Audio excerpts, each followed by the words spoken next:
Okay, so I'm going to introduce Becky. So Becky Atten, pronouns she, they, is an openly autistic human, resources professional, yoga teacher, nature lover, and self-identified nerd.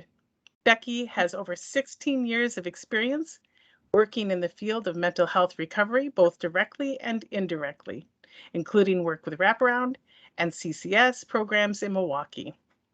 Their approach to work and play is grounded in rules and fed by curiosity, whether engaged in tabletop gameplay, upholding employment law, or learning about the physical science. They value equity, self-compassion, and beginner's mind while challenging status quo and emphasizing the value of all bodies and all brains through social justice advocacy. Becky is currently employed with Ascent Wellness Program in Milwaukee, Wisconsin, whose mission is to bring the benefits of wellness services to all who may not find traditional wellness services accessible or inclusive. Please, everyone, help me welcome my friend Becky. Thank you, Amy. I assume this is when I can unmute myself and start sharing my screen. Yep, it's all yours. You're in. Here I go. I am just beyond honored to be here today. And I've been watching the chat as people enter the room and seeing so many familiar names and faces in the video screens before you all shut your cameras off. And I know many of you have known me from APC, or Alternatives in Psychological Consultation, where I worked for 13 years. But many of you may not know that I am autistic, because I didn't know. So today is going to be talking a lot about a topic that has been a big part of my life over the last couple of years, since I was diagnosed at almost the age of 40, which is kind of like unusual for an autism diagnosis. Those of you who work with autistic kids probably know you usually get diagnosed by age 8, maybe in the teens, but it's not common to see that after that. But there's a lot of reasons for that, which I'm going to talk about today. So today's topic is neurodiversity, which is kind of a hot word. It might be a new word to you, but some of you might have heard it before.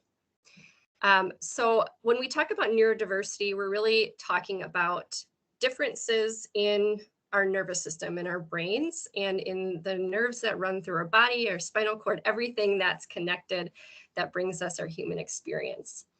And for individuals who have nervous systems that are quite a bit different from other folks, there's this kind of new label floating around that you might have heard called neurodivergent. So I identify as neurodivergent. As I mentioned, I have the autism diagnosis, and I was also diagnosed with ADHD, or attention deficit hyperactivity disorder, when I was in my 20s, which is also considered a form of neurodivergence. And I'm going to be pulling a lot on my lived experience throughout today's presentation, because honestly, that is my kind of most important credential that I have to offer. I am coming to you as a member of the disabled community, of the neurodivergent community, of the autism community. Although I do have the background working as a care coordinator with Wraparound and as a human resources professional, that's not who I am today. Today, I am just Becky. I'm just me, and not a medical or mental health professional. So I hope that allows us to have a more casual conversation and just be really open with one another. And I will be offering opportunities for folks to share questions or thoughts as we go along. But just a couple of things about me that you might be interested to know. So my background is in psychology and religious studies as far as my undergrad degree goes. I am also a yoga teacher. So I graduated in 2020, like in the midst of the shutdown during the pandemic. And I've been just kind of baby stepping into actually teaching yoga, which is something that is very important to me as well. I recently joined the board of directors at the Autism Society of Southeastern Wisconsin so that I can really stay connected to this new community of people who have a lot of shared experiences, and I have found to be a new home for me. So as we go through today's presentation, along with sharing a little bit of my personal story, I want to also make sure that we cover some important topics around neurodiversity. So what does the word mean? What is some of the terminology that you might hear used in conjunction with neurodiversity? A little bit about the history of this movement, this neurodiversity movement, to reframe some of our differences from being deficits into simply disability or difference. And then we're going to talk a little bit about what it means to be neurodiversity affirming and some of the impacts of the way that we currently often think about differences in terms of disorder or disease. So I hope that this will be an enriching conversation for all of you. I'm going to try to keep an eye on the chat so that if you have questions along the way, I will try to answer them the best I can, but hopefully Amy can help me out there. For some folks, this might be, I might just be preaching to the choir. For other people, this might be a really new topic and a big shift in thinking, because this neurodiversity paradigm, this new way of looking at differences, which is really not that new, but it's starting to gain a lot of traction and momentum. This is a paradigm shift essentially in the way that we think and speak about the way that we're different as human beings, the way our nervous systems are different. And especially if this is something you've not heard before, you might experience some cognitive dissonance if you're hearing things that are like disconnected from what you've been raised to believe, what you've been taught through school. So throughout today, we're going to check in with some interactive breaks and make sure everybody's questions are being answered. The stories I'm going to tell have some heavy topics associated with them, so I just want to let everyone know what to expect. There might be mentions of trauma, mental illness, suicide, ableism, but this is a healing story as well. And when Mark Sanders presented last month, he talked a lot about the power of stories to heal, and I will second that. They are incredibly healing. So as we talk today, honor your needs, take breaks when you need. I won't even have any clue because your cameras are off. So, but just a reminder for those who need it. So before we begin, I wanted to offer people a moment. If you need some movement, if you want to take a few breaths with me, I'm going to do that to center myself, and you're welcome to join me. So if you've been sitting a while and it might feel good to stand up, go ahead and do that. And if you have any ability to create some space around you to move your arms, kind of reach your arms out as far as they can and see if you're not going to hit anything. I do not want to be responsible for injury, all right? So once you've gotten yourself set up, and you can also sit, this is totally fine. Let's just start with a couple of shoulder rolls. So if you want to join me, lift your shoulders up towards your ears and then let them drop down the back of your body. And do that just a few times, nice and slow. And when you feel like your shoulders have loosened up a little bit, then maybe bring your neck into some movements as well, nodding the head up and down, drawing a line up and down with the tip of your nose. And then turning your head from side to side, drawing a line across the horizon with the tip of your nose. I know we sit at the computers a lot and our bodies get really stiff. So just a little bit of movement goes a long way. And if you're really feeling it, maybe you circle your arms up and overhead, reach up like you're holding a big beach ball over your head, and lift the top of your head towards the sky, and then let your arms come back down. And if you want to bring some breath into this, that might feel good. So breathe in as you reach up, and then exhale as you bring your arms back down. And if you've been typing on the computer, maybe you add in some wrist shakes. Shake your wrist out as you breathe in to reach up and exhale to come back down. And one more time together. Breathing in as we reach up and exhale to come back down. If you have any more wiggles you want to get out, go ahead and shake it out. I watch people teaching kids yoga and they're always like, get your wiggles out. But then when it comes to adult yoga, nobody gives you the space for that sometimes. So I'm giving you the space, get your wiggles out, and then when you're ready, have a seat.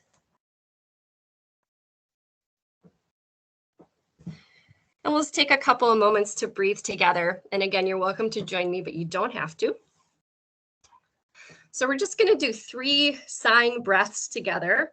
If you can breathe through your nose, try that. If you're stuffy, breathe through your mouth. It's allergy season, I know, so no worries.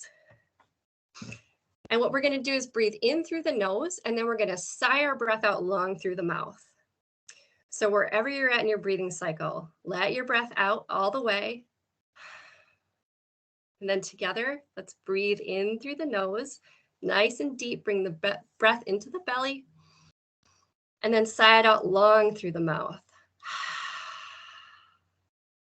2 more like that. In through the nose and out through the mouth. And last one, in through the nose, sigh it out long through the mouth. All right. Just take a sec to check in. Notice how you feel after getting the wiggles out and taking some deep breaths. This is the 3 breaths is a practice I use all the time to help myself regulate my nervous system throughout the day. So I would love to hear from anyone in the chat who might want to share, what did you notice in your body? What did you notice in your mind as we were doing some movement and breath together?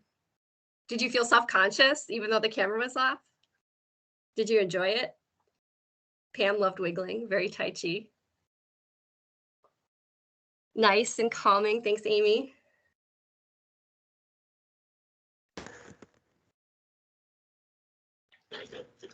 Don't be shy. Relaxing, grounding. My cat thought I was crazy. Animals really respond to that, don't they?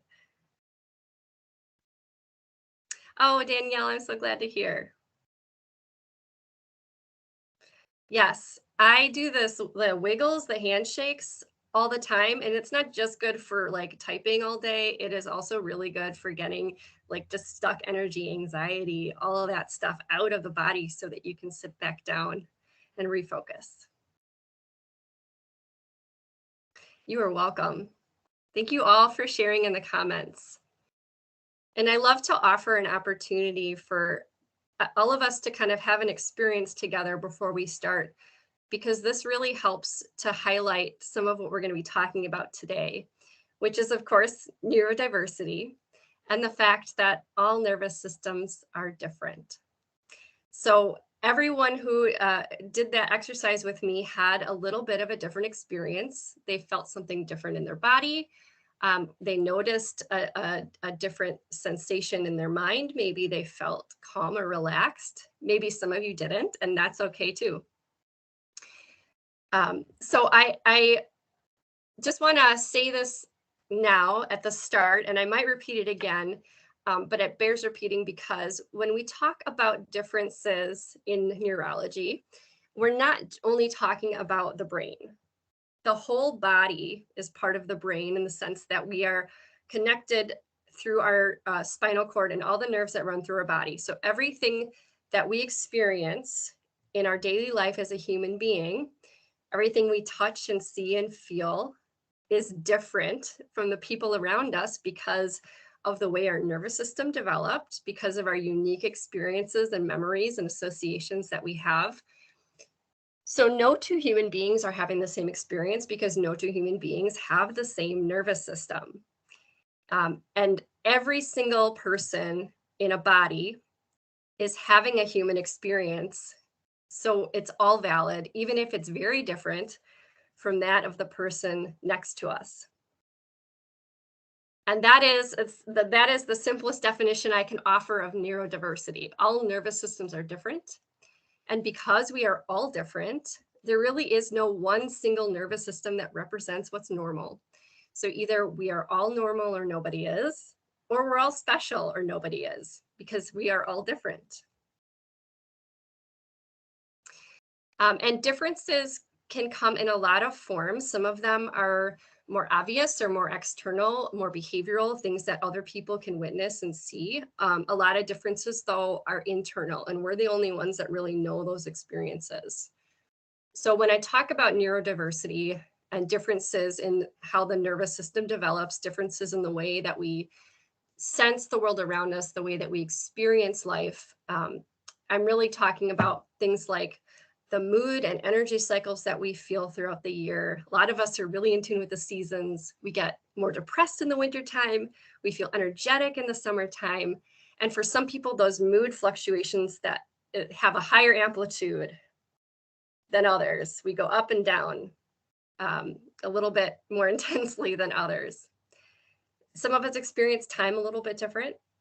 Some of us experience emotional and cognitive empathy a little differently. And I like to highlight from my own experience, when I talk about cognitive empathy, what I'm talking about is our ability to kind of imagine or understand what someone else might be thinking, versus emotional empathy, which is being able to empathize with someone's feeling. So knowing what it feels like to be sad or depressed or anxious is different from understanding how someone else might think. And with autism in particular, that is kind of one of the biggest characteristics that I have noticed in myself and with other people around me, is that it's difficult for us to fathom and wrap our minds around, like, the fact that other people are having different thoughts, have different memories, have different understandings. And it's part of what drew me into psychology as a study, because I really wanted to try to figure out, like, what does green look like to other people? Stuff like that. Like, it just fascinated me. We all have different learning styles. And in today's presentation, I'm going to be trying to kind of cater to some of the different learning styles out there. So offering some experiential learning, along with lots of talking, because I love to talk, and sharing some pictures and words. A few other ways that we're different, sometimes very different from one another, is just in the way that our body moves, how connected we are to our physical body, our gross and fine motor skills. Sensory sensitivity, that's a big one. That's one a lot of us can relate to, because a lot of people have either hypo or hypersensitive kind of traits. Like for me, I have very sensitive hearing. It's hard for me to listen to someone talking to me if there's any kind of background noise going on. I have what's called misophonia, which is if there's like a certain sound, like when my dog like licks their paw in a certain way, I want to crawl out of my skin. I bet there are other people out there who know exactly what I'm talking about. It is like a horrible feeling, but it's one of the ways we're different. We all communicate differently. Some of us use words, some of us speak, some of us don't. And all different ways of communication are valid. What's difficult, though, is that sometimes we don't know how to communicate with people who don't use the same communication style with us. That's going to come into play a lot during today's presentation as we talk about diagnoses like autism, for example, where a lot of autistic folks are non-speaking or minimally speaking, and might not have opportunities to communicate their experiences until they learn how to read and write. Although they're always communicating with us through their body movements and eye movements, and body language is big. So it takes a while to learn how to read that. So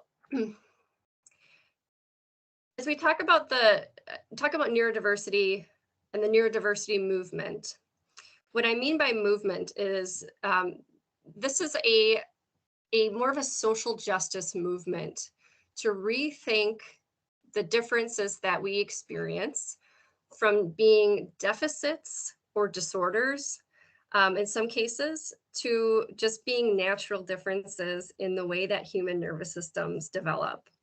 And this is where it can be a big shift in thinking for some people, because we have been kind of hit over the head with this idea that if there is a diagnosis in the DSM, that it's a disorder, right? I mean, it's a Diagnostic and Statistical Manual of Mental Disorders. That's the name, that's the whole thing. And we sometimes ourselves and our clients take on these identity labels that come from these diagnoses that are pathologizing, meaning we talk about them as if they are perhaps broken or need something fixed or treated. There's something wrong. And that's what we're going to try to rethink together today. So one of the first individuals to kind of come into play, one of the first characters in our story today, is a woman named Judy Singer. And she was doing her sociology honors thesis back in the 90s in 1996. And she coined the term neurodiversity. And her definition, it was exactly the one I shared with you. It simply means that all human nervous systems are different. And she comes from a family where there are autistic folks. At the time, Asperger's was still being used as a diagnosis. So her daughter was diagnosed with Asperger's. And then later she came out to identify as well as neurodivergent herself. And so what she said is that I saw that if we were going to legitimate our movement, the neurodiversity movement, we needed an important sounding word in the new language of neuroscience. I have to say, neurodiversity is really just a new word for a very old idea, a fancy 21st century way of repeating the old adage, from each according to their ability and to each according to their need. This is an ideal to be strived for, though it may not always be reached. So to each his own, right? That's saying that a lot of us are probably familiar with. So Judy Singer coined that term. So it comes from somebody in the neurodivergent community. And you'll find that that's going to be the case for a lot of what I introduced today. This information and this language that a lot of us use without knowing where it comes from was actually coined by neurodivergent folks. So the neurodiversity movement kind of is based on this idea that differences in the nervous system, neurodiversity, regardless of how different that these differences are, is natural, neutral, and normal. So as we are starting to talk about people who are very different from the folks around them, the early folks in the neurodiversity movement needed a word to differentiate between the individuals who were considered of typical nervous system, typical development, and folks who were not. So a few years later, after neurodiversity came to be as a term, Cassiani Osasamas created the term neurodivergent in about the year 2000. And basically her definition, which you can find if you search on the internet, you can find more about it if you're curious, is that neurodivergent just refers to neurologically divergent from typical. That's all. Neurodivergent just means a brain that diverges. It is not another damn tool of exclusion. It's specifically a tool of inclusion.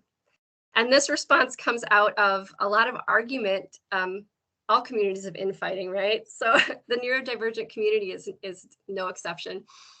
This comes out of an argument about who should be included in this list of people, list of diagnoses, list of labels that describe people who are very different from one another.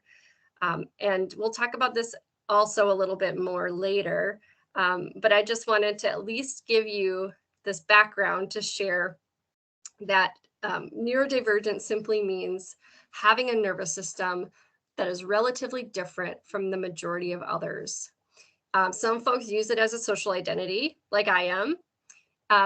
And really the idea is that differences are not automatically deficits. So they're not necessarily problems to be fixed. So on the opposite side of neurodivergent, another term that you might hear used is neurotypical, which is used to describe people who have a nervous system that is relatively similar to the majority of others. And neurotypical is really not necessarily a social identity that someone would take on, although you certainly can. It's really more of a concept. There is no one person on the planet who embodies neurotypicality. It's more of an idea of a nervous system that is able to navigate the environment that we've created socially without a lot of difficulty. So there's not a disability, there's really no barrier created because of the person's brain, because of the way their nervous system developed. So these labels are inherently neutral. These don't contain any kind of a value judgment. One isn't good or bad or right or wrong. They're just descriptors to use because we use language to communicate with one another, and we needed words to help us differentiate between who's different and who's typical. I like this image. It was created by somebody in the neurodivergent community, so you're not going to find this in a medical textbook or anything like that. But it's helpful for kind of visualizing how we are spread out amongst this spectrum of neurodiversity. So this big circle represents neurodiversity. This represents neurodivergent and neurotypical folks. And then neurotypical is represented by this kind of bubble up here at the very top, followed by allistic, which is a term that's often used in the autism community to describe anyone who's not autistic. So an allistic person could be neurodivergent or neurotypical, they're just not autistic. And then below you have neurodivergent, which is anyone who has a nervous system that is significantly different from those around them to the point where it may cause difficulty, potentially even disability. And then autistic. This obviously was created by someone in the autism community. So I hope that kind of helps you visualize what I'm talking about. The last thing I want to say about this before I move on, a lot of people, especially in the UK and Australia for some reason, often interchange neurodivergent and neurodiverse. There's nothing wrong with using the word neurodiverse to describe neurodivergent folks, but keep in mind it's not necessarily the most accurate, and it's not honoring the terminology that was created within the community. So it's okay to use the word neurodivergent. It's not a dirty word. And it's more accurate to say that an individual is neurodivergent than neurodiverse, because neurodiverse is really a word that's reserved for describing a group of people that include both neurotypical and neurodivergent. That would be neurodiverse. You've got the full spectrum of neurodiversity represented. And I want to just pause and see if anyone has any questions about that. So as I was trying to get across earlier, just a reminder, we're using this terminology. Again, this comes from, these are social terms, not medical terms. This comes from folks in the neurodivergent community, not from folks in the medical community. So although a lot of medical and mental health professionals will use this language, there is no assigned medical definition for the term neurodivergent that tells us exactly who is meant to be included in that label. It's really more of a social label that somebody could choose to use or not for themselves, or to describe, again, people with different nervous systems. So let's take a moment and just check in and see where we're all at. This might be new information. I'm just curious if anyone would like to share in the chat. Was this the first time that you learned about this terminology? And if not, where have you heard it before? And was it defined in the same way? So a lot of yeses, this is the first time. And then anyone who's heard of it before, if you have any context that you want to share about where you've heard it, I'd be curious. Yes. So young folks, if you're working with kids, get ready. You're going to start hearing this a lot. Okay. Yeah, I figured that. So some people have heard it before, but didn't realize where the words come from. Awesome. Oh, cool. Clients are using it. Awesome. Yeah, thank you all for sharing.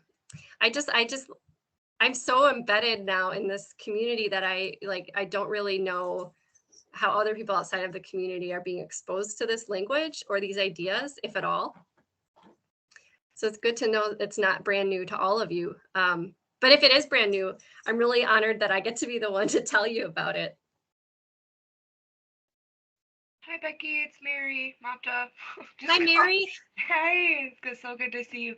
I'm just You wondering, too. is this kind of similar to like high functioning autism and low functioning autism? Is it related to that in any way? So not really, but if I do have a slide later that is going to address the functioning labels that a lot of us are used to using and hearing to describe autism and other diagnostic labels that are clients or us or our family members might be diagnosed with. So I will get there, Mary, I promise. Okay, cool. Just Yeah. thought. Yeah, thanks.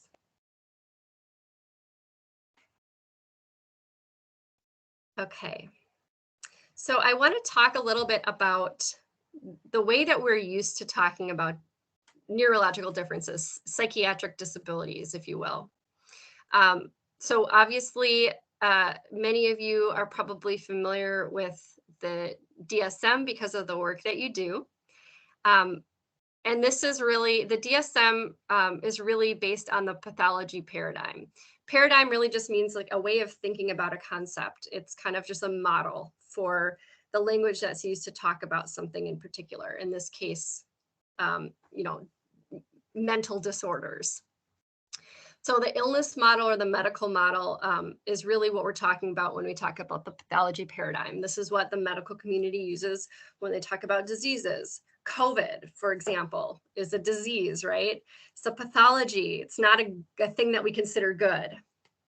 But in some cases, we are describing certain differences as a deficit, as a disorder, as a disease that may not necessarily be diseases, disorders, or deficits. And what happens when we start to pathologize differences is that we start to look first at this question, what's wrong with you?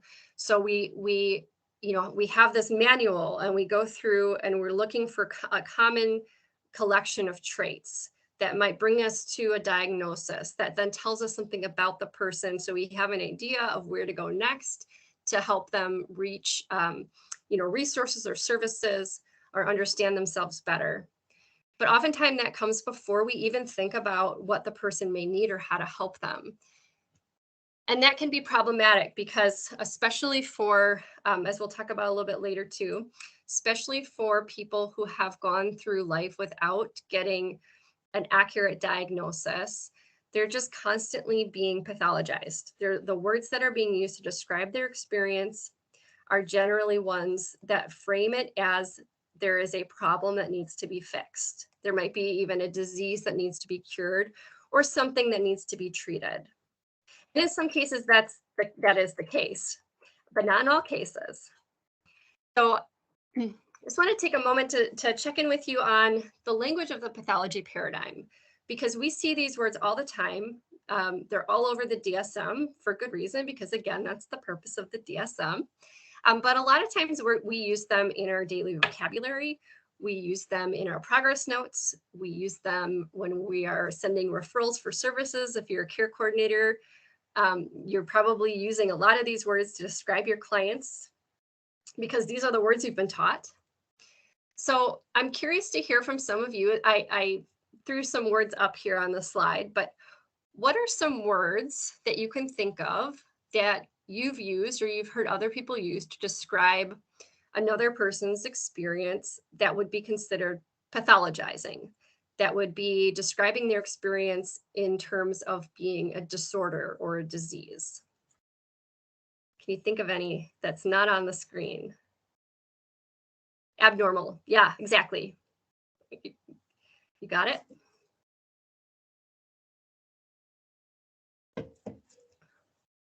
Illness, barrier,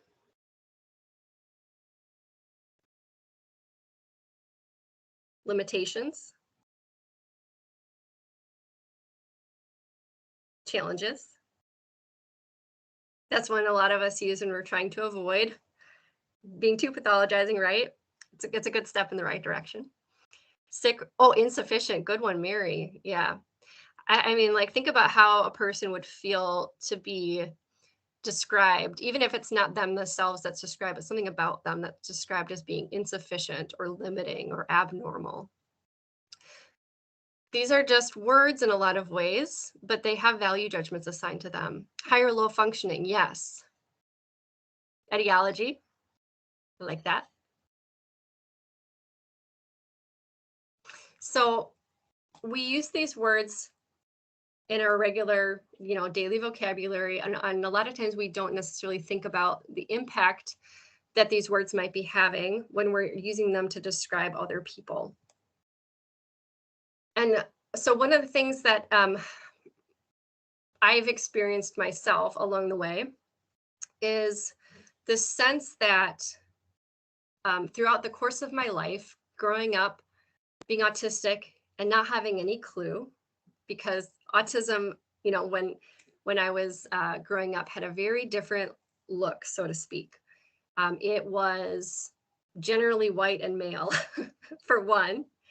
The kids that I went to school with that were autistic were segregated into a separate classroom with other kids that had, cognitive or developmental disabilities, and I didn't interact with them. So we are not used to necessarily, being around other individuals who might have a pathologizing diagnosis, so that we can actually see that, in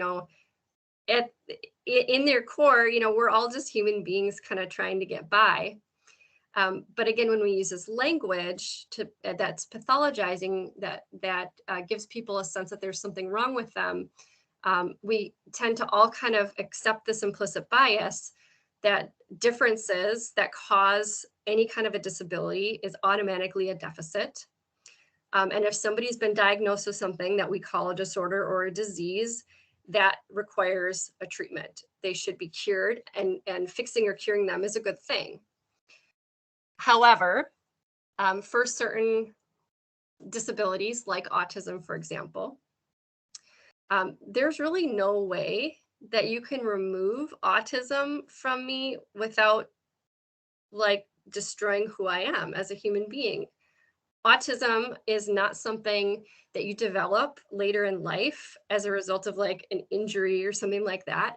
It's something that you're born with.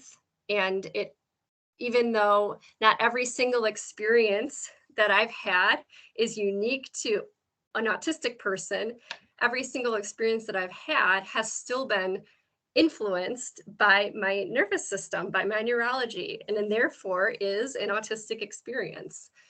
So there is no way you could rewind time and go back and remove autism from me and still have me be, a full human being. I'd be a shell or a ghost of a person. So for that reason, when I hear people talk about curing autism, while I know that people mean well and they just want to reduce suffering, the message that I hear is that the world would be a better place without me. The world would be a better place without autistic people. The world would be a better place without Down syndrome. The world would be a better place without ADHD. So all of these different labels that we use to describe neurological differences are not necessarily things that need to be cured or removed from the human genome. That's eugenics, right? That's kind of a scary idea. So I just want to point that out, because it's a different way of looking at it. And before my own diagnosis, I think if someone had asked me if I would donate, $10 to help cure autism, I probably would have. In my mind, it was kind of a tragedy for someone to have that diagnosis. And that is still kind of, that idea is still kind of embedded in the back of my brain a lot of the times. It's something that I have to process. So the neurodiversity paradigm, which is where the neurodiversity movement kind of gets its ideas and language, is really an alternative way to look at differences. It's an alternative to the pathology paradigm. It is one that really values neutrality. rather than value judgments on talking about human beings and the words that we use to describe them. So there's a lot of neutral language, a lot of avoidance of binary, despite the fact that we still use those binary labels like neurotypical and neurodivergent. And disability is often better explained by the social model than the medical model. And if you're not familiar with the social model of disability, I'll get there in just a sec. I do want to point out, when we say that neurodiversity is natural, there is this thing called the naturalistic fallacy, which is this idea that because something is natural, that automatically makes it good or desirable. All natural chicken or whatever, like you're going to the grocery store, like we look at these words and we're like, ooh, this is a better product because it's natural. Natural doesn't inherently have any kind of a moral or value judgment in it. It is just a word that means that something kind of naturally evolved from whatever came before it. It is a natural consequence of what happened before it. It just means that it is kind of a normal response. It's not automatically good. So I just like to say, like, because sometimes people are like, well, you're saying something is natural, but like people are suffering from it. Yeah, they are. It's, natural doesn't always mean something's great. But for those of you who are not familiar with the different models of disability, I love this Instagram account. If you're on social media, Pacing Pixie, a lot of really really simple ideas, or well, complex ideas broken down simply, I should say.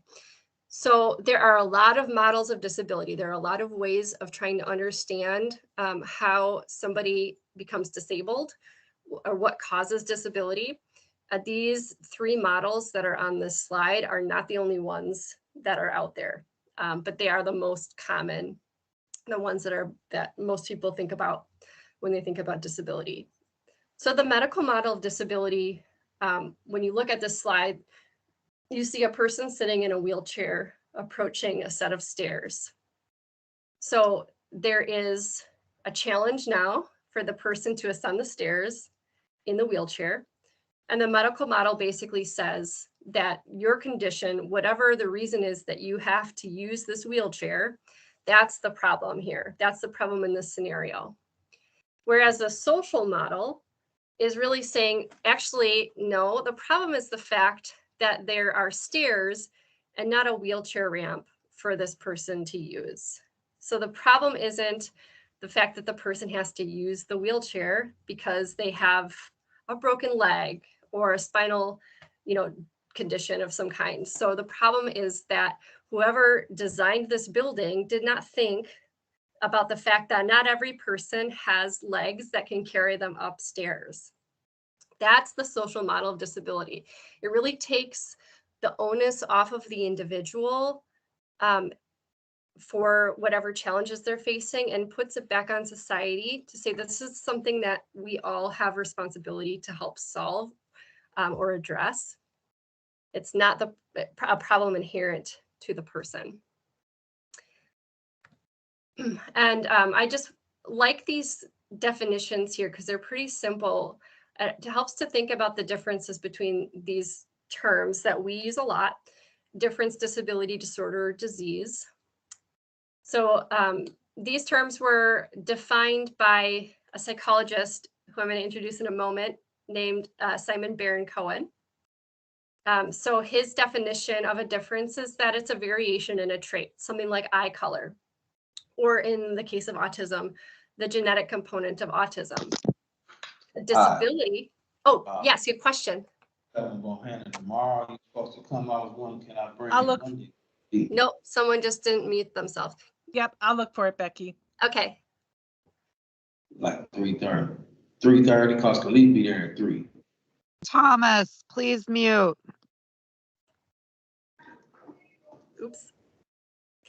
So disability is when a person experiences suffering in a particular environment that's related to their difference. A disorder is when a person shows symptoms that cause a dysfunction, but there's no known cause. So a lot of the diagnoses that we see with clients, maybe with ourselves, the ones that come from the DSM, are called disorders. We know a lot about them in the sense of how they present, but we don't necessarily know why they show up or where they come from. Sometimes we know certain things have a genetic component. Sometimes we don't really know, what causes it. A disease is a little bit different in that it's a disorder, but it can be ascribed to a known cause. So COVID-19, for example, we know exactly what causes it. We know what to do about it. It can be treated to some extent. Our bodies can fight it. So it's a good way of thinking about what I'm talking about today in terms of the language that I'm using to describe differences, disabilities, disorders, and diseases. And here's Simon Baron-Cohen. If his last name sounds familiar, yes, this is Borat's brother. He is a really famous autism researcher in the UK. He directs the Cambridge's Autism Research Center, and he has kind of been a controversial figure in the autism community because he comes across and uses the language of neurodiversity and is a neurodiversity advocate. So he identifies himself as, a part of the neurodiversity movement. The issue comes where he is looking at the genetic component of autism to the extent that people in the autism community are concerned. Because although I do not believe he's an evil guy or he has any ill intentions, some of the research that he is doing has the potential to be misused to, potentially prevent autistic people from being born if you're doing genetic testing when someone's pregnant, for example. And that's a very scary idea for a lot of people. Again, that's that term eugenics I mentioned earlier, where you're kind of getting rid of a whole group of people through genetic manipulation. So that's why he has a question mark next to neurodiversity advocate. But ultimately, he is doing his best to try and make the world better for autistic people and for other neurodivergent folks. So he says that the neurodiversity perspective reminds us that disability and even disorder may really be about the person to environment fit. To quote an autistic person, "We are freshwater fish in saltwater. Put us in freshwater, we function just fine. Put us in saltwater, and we struggle to survive." So just to summarize, the whole point of this last section is to say that in the neurodiversity paradigm, we're really looking at how a nervous system difference becomes a disability when the environment is not meeting the needs of the individual. So not because something is inherently wrong with the person, but simply because the environment that the person is in is not meeting their needs. And that's the social model of disability in a lot of ways, although not the neurodiversity movement also kind of borrows from other models of disability as well. So I just want to make that clear for those of you who are purists.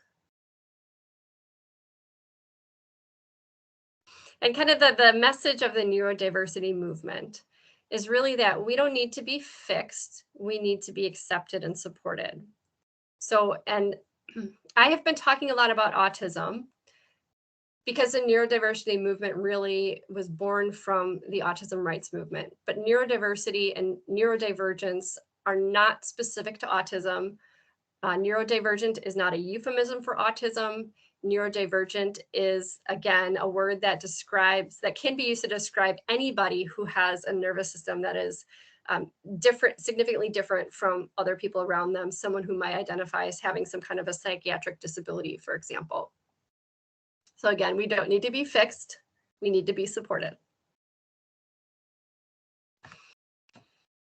So there's no way that the neurodiversity movement could have taken off without the work of a lot of other human beings before us.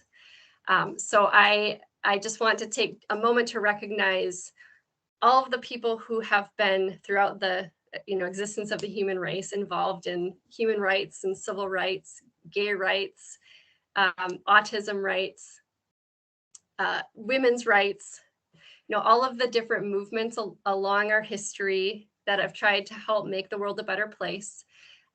This is what allowed the neurodiversity movement to come into being. And in the disability rights movement, there's a saying, nothing about us without us. It is a saying that really just means don't be making decisions, talking about our needs without us present and having a say. And in the autism community especially, there's been a long history of autistic people being left out of the conversation when it comes to what we need. So as we move on through the history of the neurodiversity movement, I want to introduce another character in the story here. This is Jim Sinclair. Google wouldn't let me find a picture of him for some reason. So this is the neurodiversity symbol. You've been seeing this throughout my presentation. And this is the symbol that's kind of been used to represent the neurodiversity movement for quite some time. Oh, I have a question here. I'll get to it in just a sec. So Jim Sinclair identifies as autistic, non-binary, and asexual. So he represents some intersecting identities. And he co-founded the Autism Network International, which is now defunct. Although they still have a website if you want to look at some of the old stuff that they've been doing. And he's famous for having written an essay in 1993 entitled "Don't Mourn for Us." He is a member, of course, of the autism rights movement. And he said this: you didn't lose a child to autism. You lost a child because the child you waited for never came into existence. That isn't the fault of the autistic child who does exist, and it shouldn't be our burden. We need and deserve families who can see us and value us for ourselves, not families whose vision of us is obscured by the ghosts of children who never lived. Grieve if you must for your own lost dreams, but don't mourn for us. We are alive, we are real. So this essay comes out of this kind of perspective back in the 90s of autism as being a tragedy. And again, autism diagnostic criteria looked a lot different back in the early 90s than it does now. It didn't encompass such a wide spectrum of human beings. And a lot of families of autistic kids, were desperate for some kind of a cure to find a way to fix their child. There was, sometimes people have this idea when they are having a child of what this child is going to look like or be like or act like. And it can be really devastating when, your dreams cannot be realized because your child has some kind of a disability. And so Jim Sinclair really wanted to make that point, get that point across within the autism rights movement, because autistic children grow up. They can go on to have families of their own. It's not, a tragedy to be autistic, although there can be suffering that accompanies it. Oh, and before I move on, let me just go back to this question. So would you consider someone who is a trauma survivor as neurodivergent, even without being autistic, having PTSD, etc.? Maybe. I would leave it up to the individual to decide that for themselves. And I will be getting into this exact topic in a little bit. So we'll talk about it a little bit more, because I think a lot of people probably are wondering the same thing. So thank you for asking. Okay. I just realized I have not been paying attention to my time. So, all right. I just also wanted to highlight this documentary. You can actually purchase this online to watch if you're interested, but it is a documentary in 2010 that does a pretty good job of exploring the differences between the pathology model and the neurodiversity models, specifically about autism. And it includes a little interview with Dr. Stephen Shore, who is autistic himself. He's kind of famous for this quote: if you've met one autistic person, you've met one autistic person. Kind of getting across this idea that no one with autism looks exactly like someone else with autism. No one without autism looks exactly like someone else without autism. Like human beings, right? We're different. That's what neurodiversity is all about. And kind of going back to Mary's question about functioning labels, when we think about the spectrum of neurodiversity or the spectrum of autism, in this case, this is what this image is, a lot of us have been exposed to this idea of functioning labels: high functioning, low functioning, mild or severe. And this is used in, in diagnosis as well. So you get an autism diagnosis, it might be level 1, level 2, level 3, mild, moderate, severe. And so, we adopt this way of speaking about our differences, but in fact, autism is not that simple. Disability is situational. People may be able to, function in certain settings and not in others. We all have strengths, and we all have things that we need help and support with. So this is just an example of how we might look at the autism spectrum a little bit differently, not as a linear spectrum, but just as a combination of different traits that human beings have that can have a great variety. So sensory sensitivity, someone might have, really sensitive skin. Someone else might have hyposensitive skin where they don't, necessarily feel touch on their skin. Someone else might have, difficulties navigating social environments, a lot of social anxiety, for example, whereas another person might be an extrovert and really enjoy being around other people. So we are all different. And this is a much more accurate way of looking at the spectrum of differences, not just in autism, but really neurodiversity in general. And I just want to show you a few faces, some more characters to add to the story.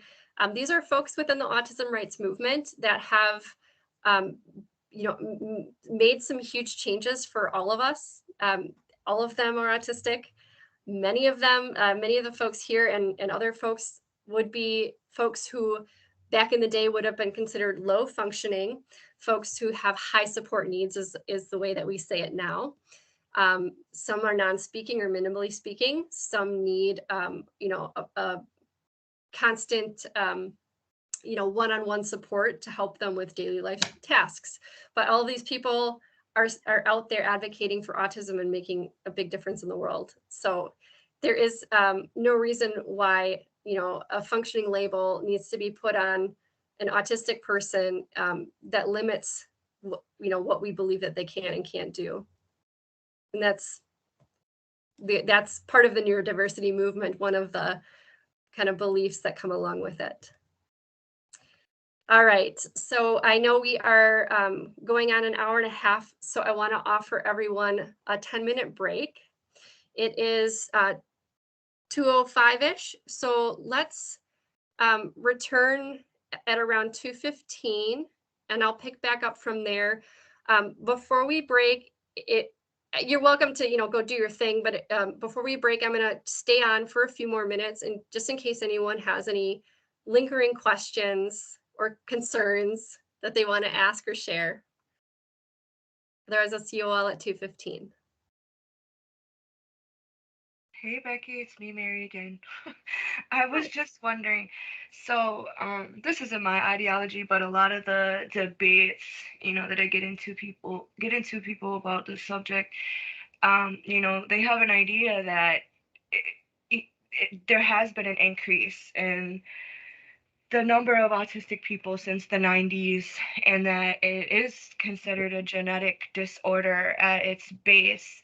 And so when they're talking about a cure, they're talking about possible preventative measures. Like some of them believe that, vaccines are the cause of the increase in autism and Asperger's and things like that. And so from like this perspective, with just the acceptance of it, it kind of eliminates that there can be, like, there is a border, there is a bottom line to why, things are happening in increased numbers and all this stuff. And so I just wanted to know your thoughts about that. Like, it's kind of difficult to acknowledge that, yes, to me, from my experience and just from knowing people, there has been a larger number of autistic people in the world since I was young. and it could be because of the classifications. That's one of my argument points, is that back then it was, like you said, very specific to probably white males at a certain age and things like that. And it's more inclusive these days to consider other symptoms. But if there's a chance, that it could be a medical disorder, a genetically medical disorder that is the cause, what do you think about that? Well, so I would challenge you to think about whether or not the differences that kind of make up the traits that we now kind of categorize as autism are actually disorders inherently, or whether it might be possible that the environment that we've created for the society, for example, that most of us live in, is created primarily by and for this neurotypical ideal, this nervous system that we have in our mind that is, quote, normal, or healthy, maybe some people might use that word. Whether the fact that people who have different nervous systems and are disabled by it are the problem, or whether we just haven't created an environment that caters to all the various needs of human beings. And rather than take responsibility as a society for addressing those barriers or challenges, whatever word fits for your vocabulary, rather than addressing that as a society, we want to place the blame on genetics, on a disorder or a disease, because it's easier for us to think about making everyone the same, fitting everyone to the environment, than trying to go back and change all these institutions that we've created that work in the way that they do, that generally, for the most part, are designed for able bodies and people who do not experience a psychiatric disability. That's a long-winded answer, did I? No, thank you. I really appreciate that. I just get so frustrated sometimes, trying to have other perspectives. Understand that even if it is, a genetic disorder, there should still be, like, those people exist, they live in the world, they should have the accommodations that they need in order to be successful and reach whatever goals they want to work on, Yeah. But I do see the point in also not taking it off the table of it being, a genetic disorder, because it could have really stemmed from other, environmental factors that have been put into society over time. So I get it. I get both sides, but I just was wondering what you kind of thought about that, since you are so knowledgeable. But thank you. Yeah, no, thank you for asking that really important question, Mary. Yeah, thank you, Vicki. Yeah.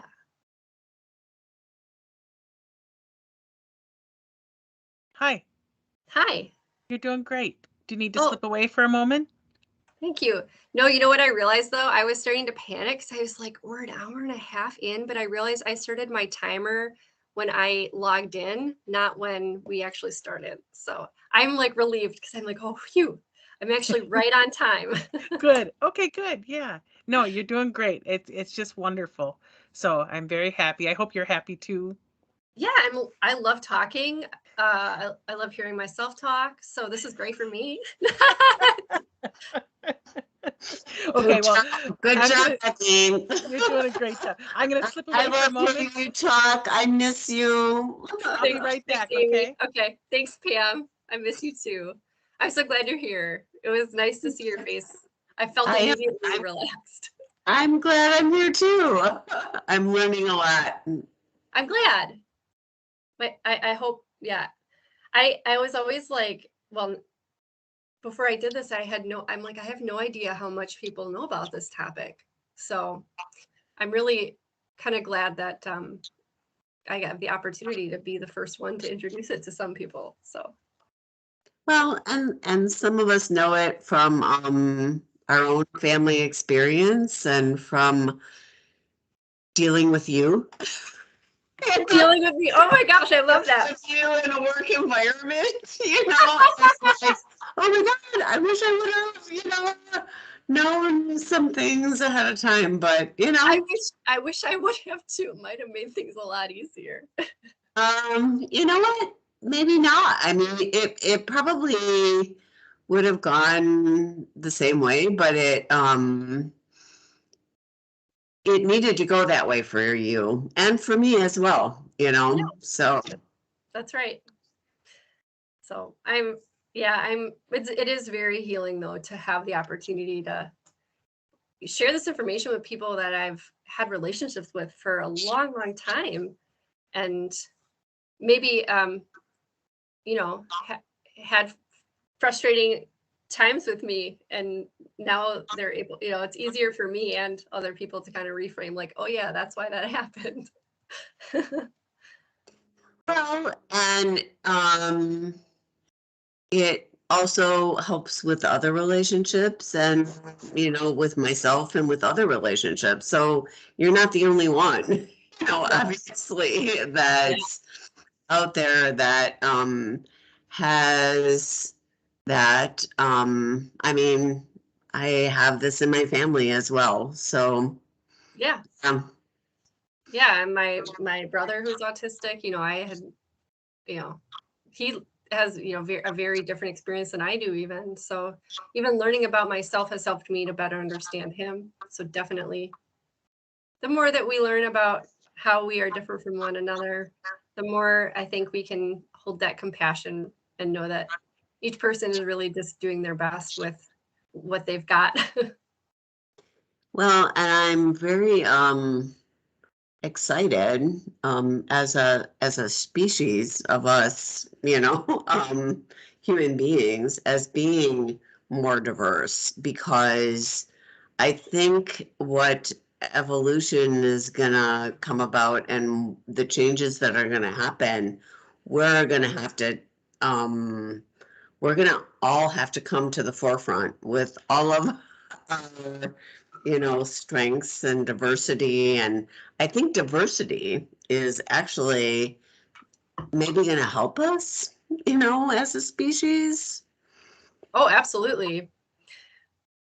I mean, and that is, you know, if you want to get into the philosophy side of neurodiversity, that is what a lot of people are finding, just like a really hopeful idea, is that as we are, you know, kind of like Mary was getting at, like, are there more autistic people? And if there are, why is that happening? It's a natural process. Evolution is a natural process, and genetic change, even though, like, you know, we have exposure to chemicals and toxins in the environment that are not maybe considered natural in the sense that, you know, they're man-made, we created them, but all of this in some way is still a natural process of evolution that we're experiencing, whether or not we like it.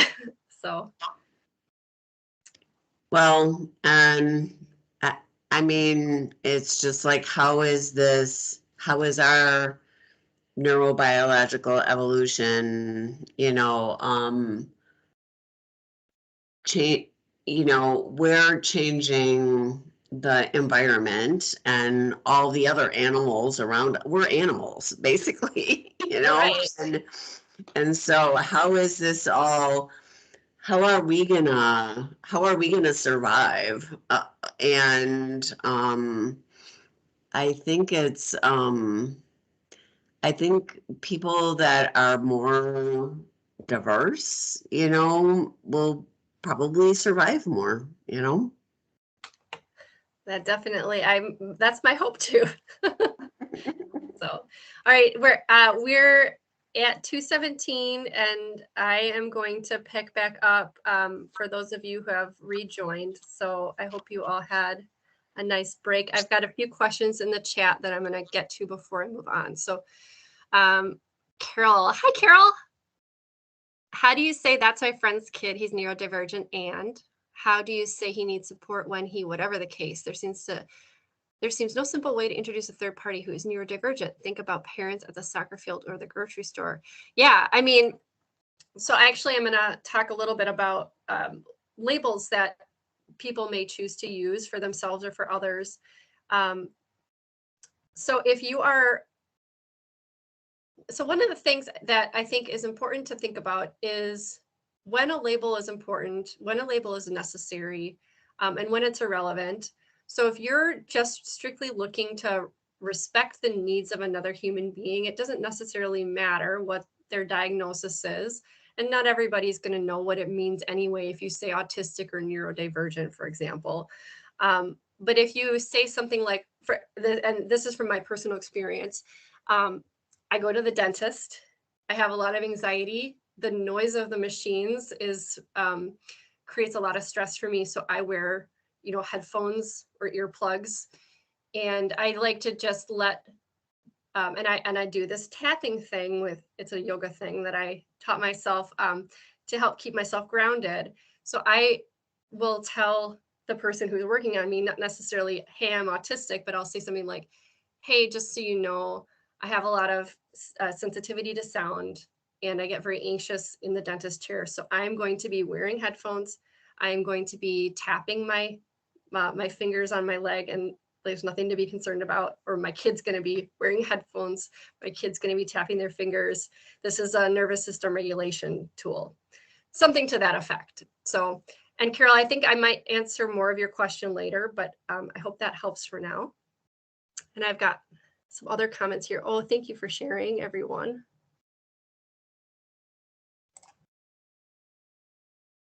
Oh, how I tap.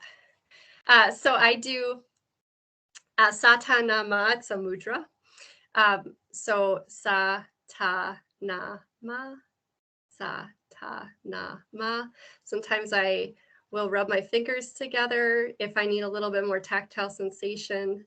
That's just one example. Satanama. And you can say that out loud, or you can say it in your head. Satanama. And connecting different parts of the body, especially on both sides of the body, right and left, is actually really generally regulating and soothing for the nervous system. So, and there are lots of other examples of things that do this, that kind of serve the exact same function. It's just finding one that is fun or feels good, for your body. Thanks for letting me share that with you. All right. So a lot of your questions have been kind of hovering around this next topic, which is, who is neurodivergent? Who are these neurodivergent people we're talking about? If it's not just autistic people, who else? And this gets a little complicated because even within the neurodivergent community or the neurodiversity movement, there's a lot of differing opinions and disagreement. But I will just go back to the person who coined the term neurodivergent and what their intent was for this word, which was anyone who has a nervous system that is divergent from the people around them, that is different enough from the people around them that it is resulting in a difficulty or even a disability. And when we talk about neurodivergence, it can be something that someone is born with, something innate, like as far as we know, autism is something innate. It's got a genetic component or epigenetic component. ADD or ADHD, similarly, is something that, as far as we know, is a neurotype. It is a type of neurology, a type of nervous system that somebody has, essentially from the day that they're born. It's something that develops throughout their life and is generally present at birth or early childhood. But neurodivergence can also be acquired, meaning later in life, something can happen that can change your physiology. It can change your nervous system, the way that it is actually like in your body, the way that your brain functions. And that could be as a result of trauma. So it could be, PTSD, something like dementia, which, we consider more like a disease, or Alzheimer's, for example. A traumatic brain injury would be something, that could potentially alter the way that you function. Yes, hereditary. You can use that word too. Mental illness like depression or anxiety and personality disorders. So, personality disorders are in the original definition of neurodivergent included in that category. Although you will hear, if you get real deep into the neurodivergent community, especially people who kind of come from the medical community, will try to argue, well, a personality disorder is not, it's not a neurodivergence because, it develops later in life. But that's because they're using the definition of neurodivergent to mean only innate neurodivergence. So to kind of help with that, and so it's nuanced, right? And it's kind of confusing. So, oops, I'm pressing the wrong button. So to kind of help with getting past this, I'm going to introduce another character in today's story. This is Nick Walker. She is a queer autistic scholar, a trans woman, and she wrote a book recently that is a collection of essays from, I think, probably going back to the 90s, about neurodiversity specifically, that really does a great job of providing working definitions for this terminology that can be used in, in academia. And so she coined this term neurominority, or at least helped define this term neurominority, to describe the kind of individual I was just talking about that the medical community might think of more as neurodivergent. Someone who has an innate difference, something that is genetic or hereditary that they're born with. Temporary neurodivergence, ooh, that's a good question. I'll get back to that. Their differences are pathologized by the majority of society. So they've got these differences, they're born with it, and the majority of society looks at it like it's something that may need to be fixed or treated. So it's pathologized, it's looked at as a disorder or a disease. Examples of that would include Down syndrome, ADHD, dyslexia. These are forms of neurodivergence that, as far as we know, are just innate to someone's genetics. That's part of their genetic code, although influenced, of course, by life experience, by trauma. Lots of overlap between neurodivergence and trauma, which I hope I have an opportunity to talk about. I think we will. So if you are feeling stuck on the language and you're having a difficult time wrapping your mind around neurodivergence that might be acquired, or neurodivergence that might be temporary. So let's say somebody did have a traumatic brain injury and we figured out a way to fix it and make their brain work the way that it did before the injury. That is maybe a possible thing that could happen. So I think where people get concerned about the idea of curing or fixing neurodivergence is when you're talking about curing or fixing something that is innate, that would essentially destroy the human being that exists. If you're talking about fixing something to go back to the way that somebody was before, and that's the way that the person desires to be, I suppose neurodivergence could absolutely be temporary in that situation. So would behavioral disorder. So yes, anything could be considered neurodivergence if it involves, a physiological difference in the way that the nervous system has developed. So for the most part, any kind of a mental disorder, any kind of psychiatric disability is accepted in the neurodivergent community as being a neurodivergence. Which might bring people to the question that I will get to soon, which is like, okay, now you're like talking about everybody. Are we all neurodivergent? Does everything in the DSM apply? Maybe. So there is, again, a lot of disagreement about who is considered neurodivergent. So kind of, again, I'll bring you back to the original definition. So is the person's brain divergent from what we consider typical? Is there something about them, something about the way that they think, they feel, or interact with the world that relates to their nervous system, that relates to their brain, or the nerves that are in their body that result in some kind of a difficulty or disability?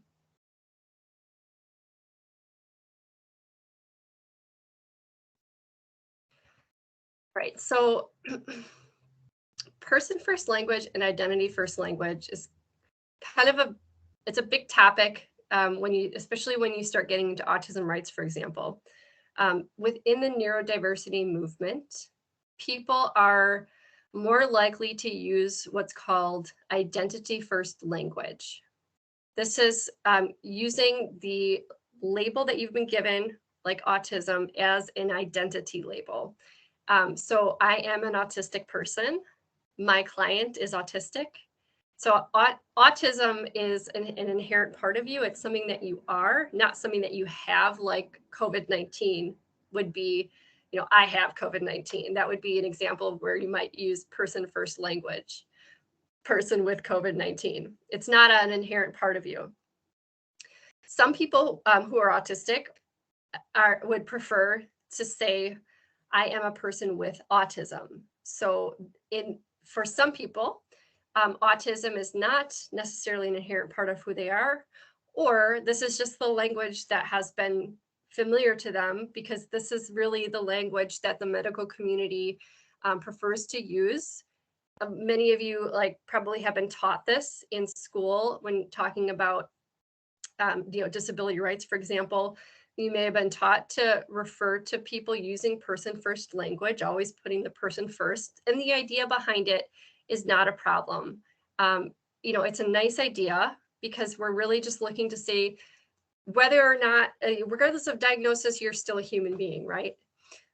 So the reason why identity first language has become more popular and the preference within the neurodiversity movement is because we're kind of trying to reclaim these labels.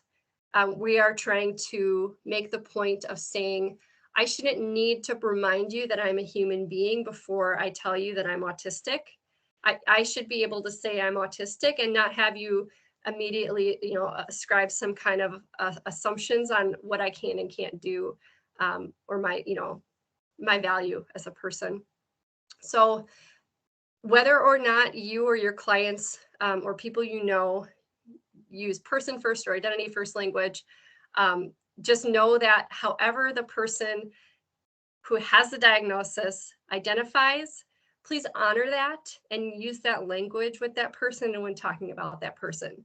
Just the same way that we're learning to honor people's pronouns, it's no different than when you talk about me.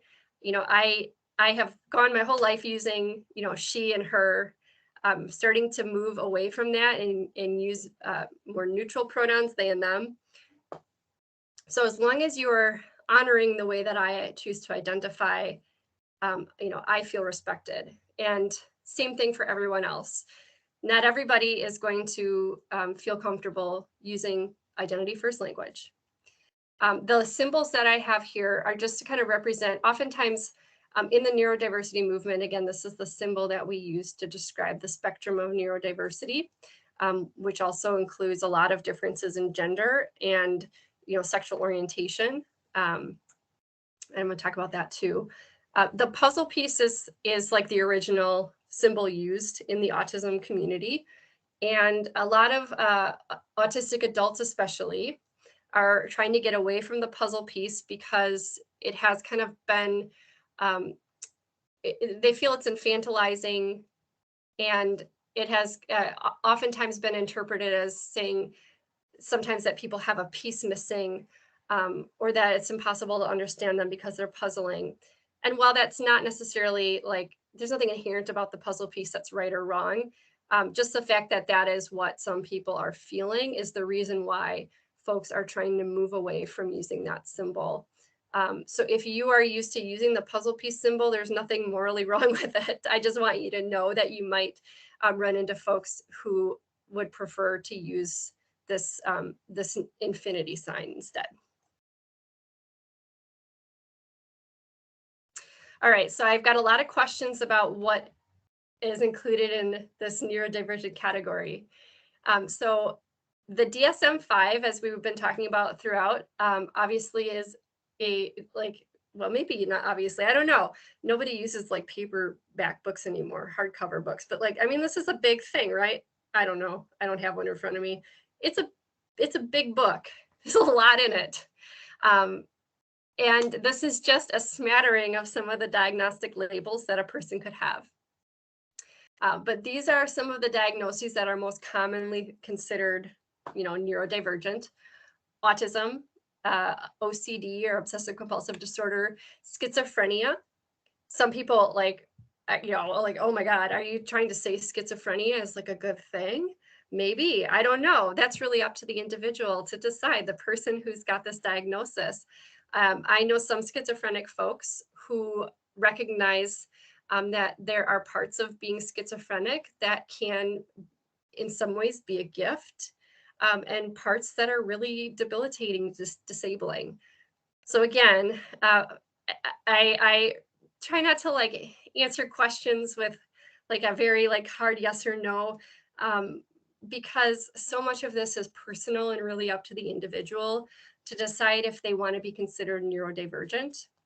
But again, and I feel like I'm just saying this over and over, but the original definition of neurodivergent, the person who coined the term, intended for this term to include any nervous system that diverges from what is medically or socially deemed as typical. It is meant to create a way for people to combine into a community with other individuals who are living in an environment that might not feel like a good fit for the needs of their own nervous system.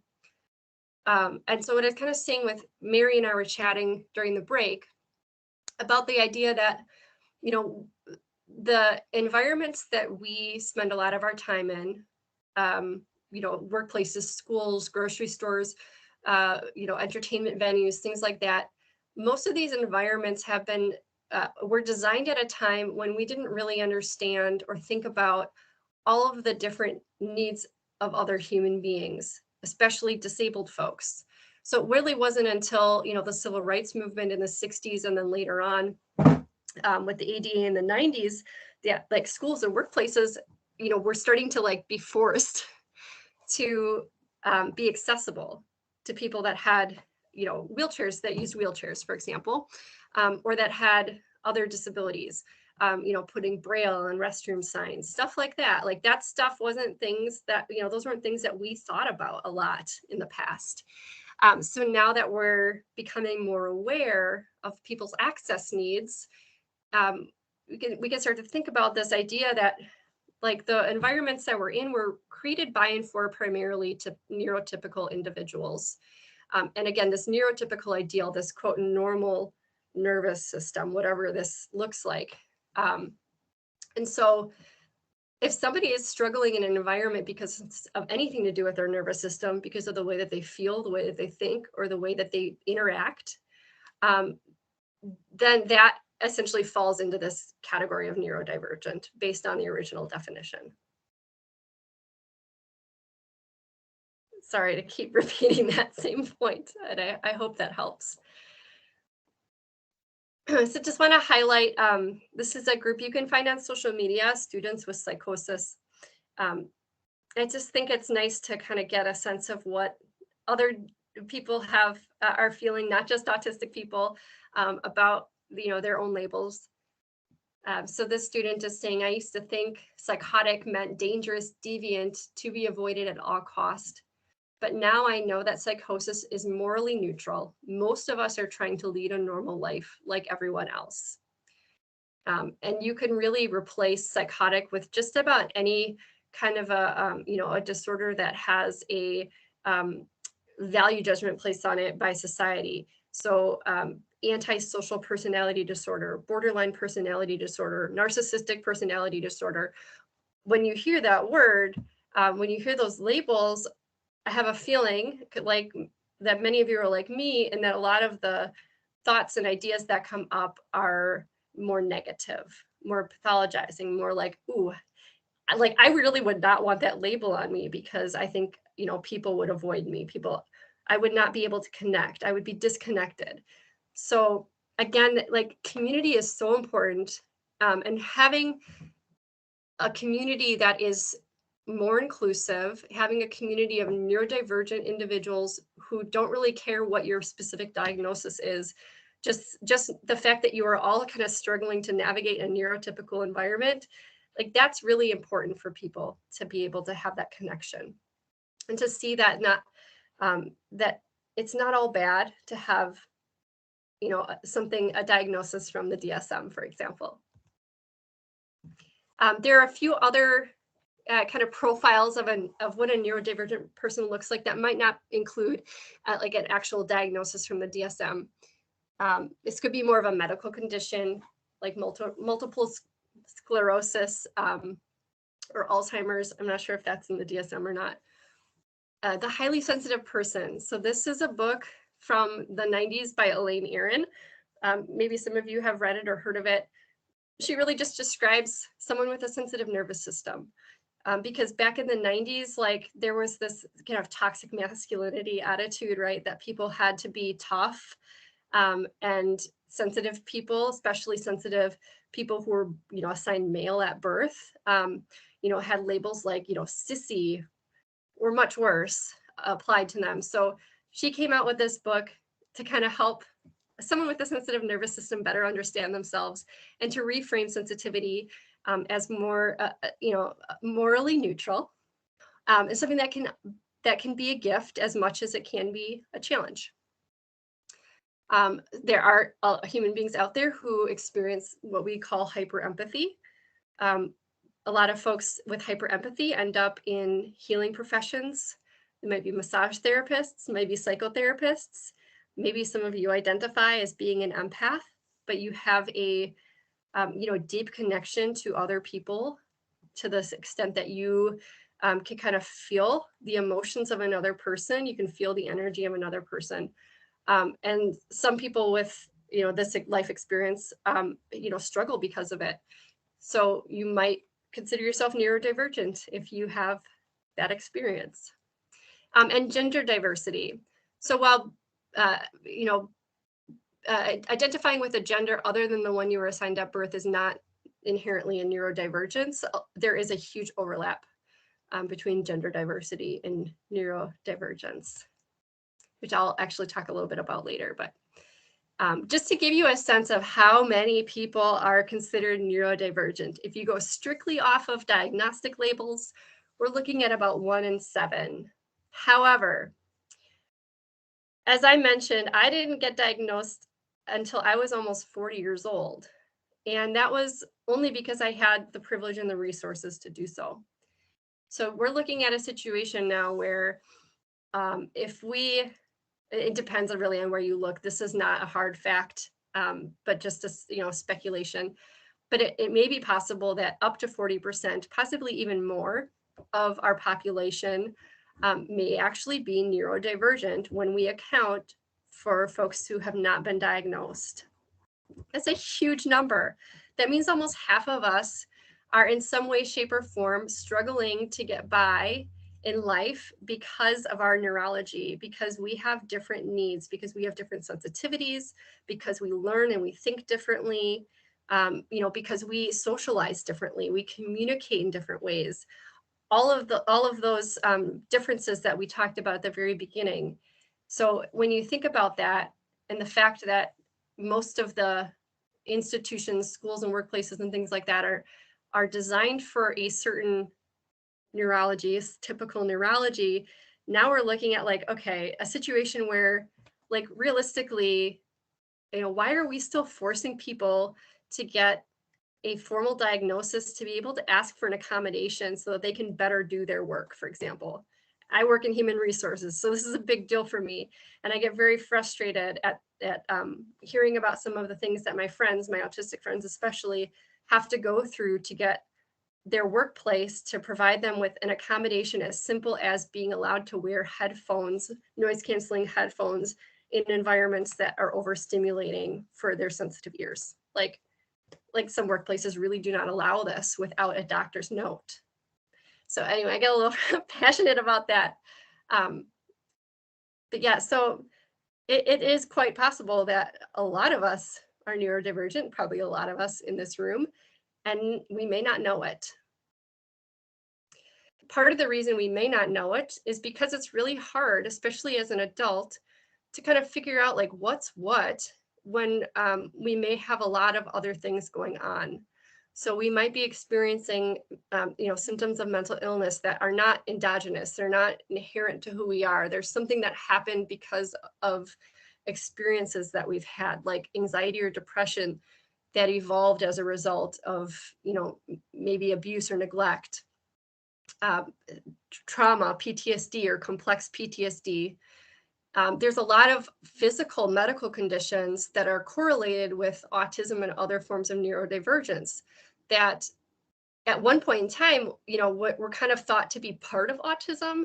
But now we're recognizing that's really not the case. Not all autistic people have gastrointestinal issues. Not all autistic people have, an intellectual or cognitive disability. And not all of us have problems with joint and connective tissues like hypermobility, for example, but a lot of us do. And allergies and asthma are really kind of prevalent in the neurodivergent community as well. It's just kind of an interesting thing to note.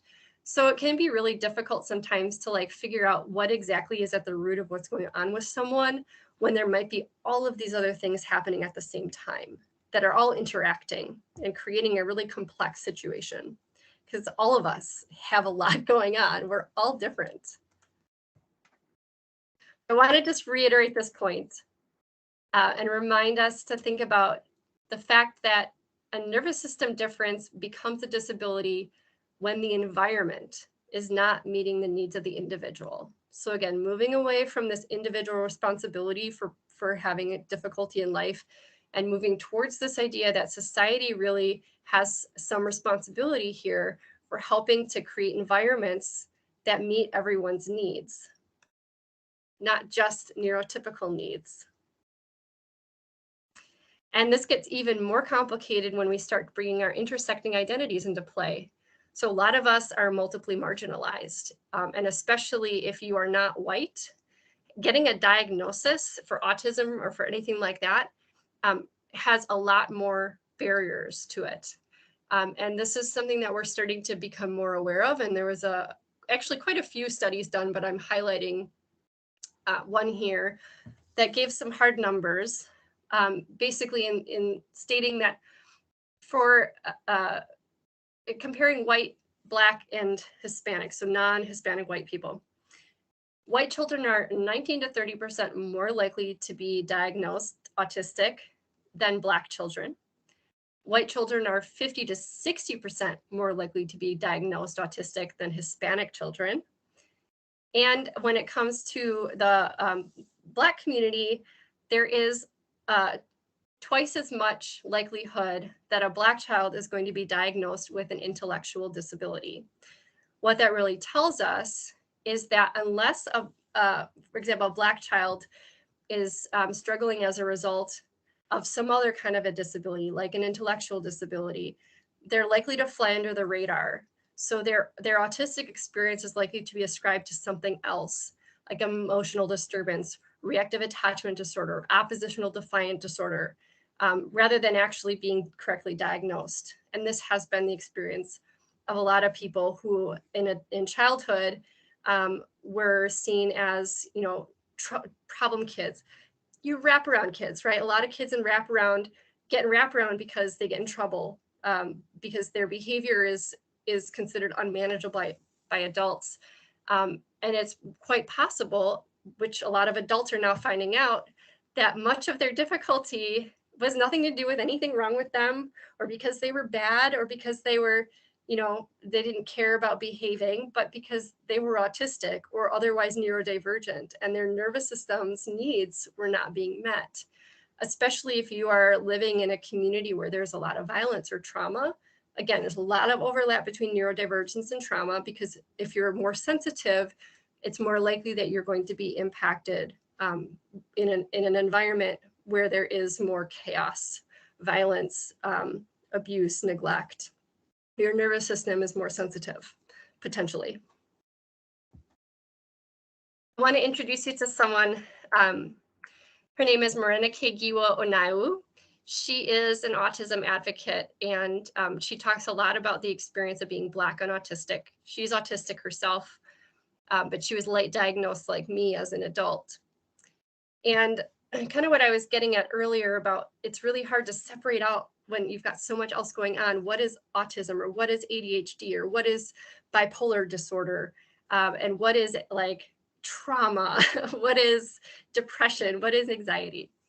So she says that when the differences have to do with race, gender, disability, and or culture, etc., you often find yourself trying to determine which aspect of your personhood is at play in a particular situation. It's challenging and very draining, and at best it's an educated guess because you never really know. And if you're interested in hearing more about what she has to say, I put her website at the bottom here, and there's a video on YouTube that is, I think, accessible for free. You can hear her speak. Well, there's some comments. I'm gonna try to get back to these at the next check-in. So I really want to spend some time talking about gender before we move on, because this is a big deal. So when you're looking at getting diagnosed as whether you're an autistic person or you have some other kind of form of neurodivergence, it can be harder to do so when you identify as a gender other than the one that you were assigned at birth. So autistic boys are 4 times more likely to be diagnosed than girls, and that's nothing to do with being trans or non-binary or agender. That's just a fact. And when you actually look at the population of people who don't identify with the gender they were assigned at birth, there is actually a 3 to 6 times more likely that non-binary folks are actually autistic. And I have the study below if you want to check it out for yourself. But it's, that's a pretty significant number. So there is a lot of gender diversity in the neurodivergent community. A lot of, diversity in sexual orientation. And there's a lot of folks who identify as aromantic, asexual, different language that maybe you haven't heard before. But it also makes it more difficult for people to be diagnosed because they have these other marginalized identities. And a lot of times it's easier to just chalk up differences to that. They're just different because, they're trans, for example, when there actually is a neurological difference.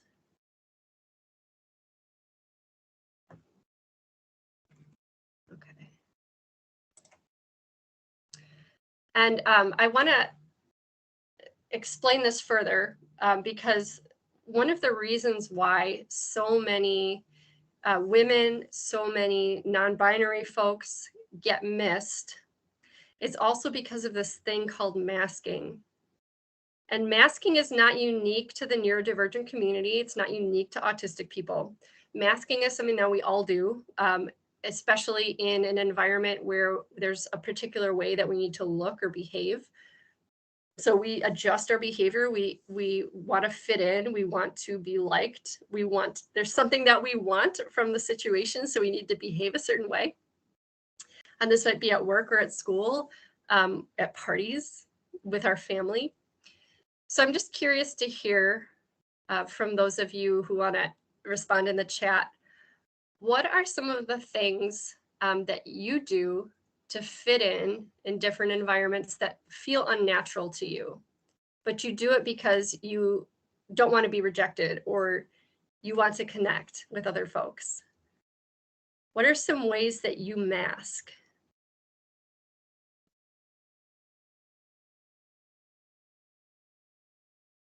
Okay, speaking a different language. Yeah.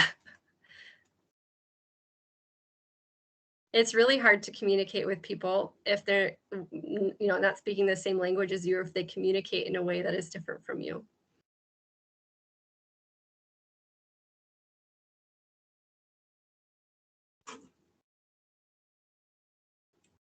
Can anyone else think of something that they do to fit in? Forcing myself to stay still when I want to move and wiggle. Absolutely. Show interest. Small talk. Oh my God, right? I talk a lot, even though I'm really an introvert. Try to blend into the background. Yep. Get quiet, even when you're not a quiet person. Absolutely. Yeah, so we switch masks all the time. That's a great point, Jamie. We might change a lot of things about ourselves in different environments. Oh, I wish I remember there was this meme about that. I don't have it though. Sorry, can't share it. Okay. Yeah, dressing, the way we dress, our physical appearance. So thank you all for sharing. So yeah, there are a lot of things that we just do because we feel like we have to in order to fit in order to be liked, in order to get what we need from a certain situation. And for folks who are neurodivergent, this can become a huge part, a huge energy drain, a huge part of someone's daily energy resources. And I'm gonna just go through a few examples of what masking might look like for an autistic person. This comes from a questionnaire you can find online. So if you want to take it yourself, the link is below. And I'll make sure I think Amy, can you send people this presentation so that they have these links? Yeah, the way that works is anybody that put a viable email address when you went ahead and registered, I would just send it out to everybody. And if your email is up and running, then everybody will get it. Okay, perfect. Yeah, so these are just a few questions, and I'm in the interest of time gonna kind of run through them fast. But I have researched the rules of social interactions to improve my own social skills. I monitor my body language or facial expressions so that I appear interested by the person I'm interacting with. When I'm interacting with someone, I deliberately copy their body language or facial expressions. I feel like I'm performing rather than being myself. There's a lot of, in the autistic community, a lot of copying, mimicking, scripting that happens when we're in social situations that, as almost 40, like I've been doing this my whole life, so I've gotten pretty good at it. And it's not something that, that other people necessarily know that I'm doing. Maybe some of you do this as well. But it is something that makes can be exhausting. So the more social interactions I have, the more I feel this need to be somebody else in order to fit in, the more exhausted I'm going to feel at the end of that. Masking can actually become a trauma response for some people. It can get to the point where you start denying your own needs because you don't want to bring attention to the different needs that you have. Oh, thank you. Social stories. Yes. Masking can look like people pleasing, which can be a fawning response where we, again, deny our own needs because we want to make sure that we are not looking like, the victim. We don't want to stand out. We don't want to call attention to our differences. We want to make sure everybody likes us. And as a result, like we can become kind of traumatized and exhausted at the efforts because we're just consistently ignoring our own needs. And it can also look like hiding pain if you're in sensory overwhelm. And maybe some of you know what this feels like to be like in a room with a lot of artificial lighting when you have any kind of like sensory sensitivity with lighting. It's a recipe for sensory overwhelm. And sometimes we endure it because we just feel like we have to. So masking is a big deal. And because of masking, because so many people who have different needs try to hide them, oftentimes people fly under the radar, especially kids, because they don't get noticed because a lot of their experience is so internal. Without those external signs of autism, for example, nobody's going to check on them to get them a diagnosis, to get an assessment done. Although this internalization causes a lot of problems later. And Hannah Gadsby is a famous comedian from Australia. She was diagnosed autistic later in life, in her 20s, late 20s. And so she talks about masking in a recent article, and she's got some really great Netflix specials if you want to watch her. Yeah, someone loves Hannah. So she says this about masking. So the best I could do and continue to do is observe, guesstimate, imitate, which is often referred to as masking in autistic circles. As a coping mechanism for teenage me, masking was an incredibly successful tactic. I was only bullied intermittently during my school years, but as a catalyst for growth, it worked more like castration. So as I was getting at, it is something that we can do for certain periods of time But when we start to use masking in every situation to the point where we no longer know who we are anymore, it can result in a lot of depression, anxiety, low self-esteem, internalized ableism, which we'll hopefully have a few minutes to talk about after this. But so be aware, just be aware that a lot of us hide the difficulties that we're having. It's not even a neurodivergent thing specifically. It's just something that we all do because the society that we live in has certain expectations. And a lot of us feel really pressured to meet those, even though it feels unnatural.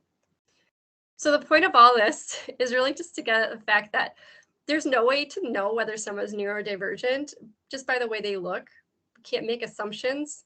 So it's better to just assume, kind of like when we talk about, universal precautions, kind of just assume that everybody is struggling with something, that everybody is experiencing the world differently. And what if we made that assumption, and instead of automatically assuming someone's abilities or disabilities for that matter, we started focusing more on how we can support one another's needs and giving people permission and space and opportunities to share their needs with us. And so that is kind of where I'm going to stop for the moment, just to check in with you all. I just want to make sure everybody's still feeling connected, wondering if there's any major questions that folks have that require answers. And I've been seeing so many comments coming through, so thank you all for interacting. Dissociative identity disorder, yes, Jeremiah.